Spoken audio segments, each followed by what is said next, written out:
Picks. I'm Frank Von Hoven, the editor-in-chief of the React Native newsletter, with a special message and a preview of the new format of Frank's Picks. First, I wanted to explain my motivation behind the Frank's Picks section. Since I've been involved with the React Native newsletter, I've taken my role as editor pretty seriously and have done my best to include content that is centered around React Native.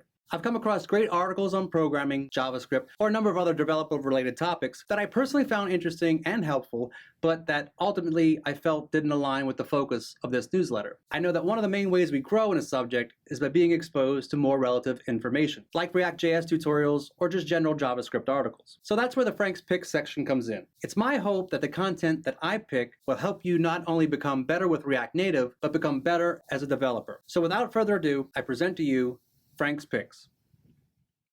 The first pick is a video from my buddy Lorenzo Chandra, better known by his handle Kelset, from the React Advanced Conference in London back in October. He talks about the past, present, and future of React Native, and he touches on Fabric, Lean Core, and a whole lot more. This is definitely a talk you're going to want to check out about what's going on in the React Native ecosphere. The second pick is an oldie but goodie that I personally have bookmarked and have come back to from time to time. The Shapes of React Native by Jason Brown. It has so many shapes, I dare you to try them all. Triangles, diamonds, stars, hearts. It's not Lucky Charms. It's this great post that I know you'll be glad you checked out.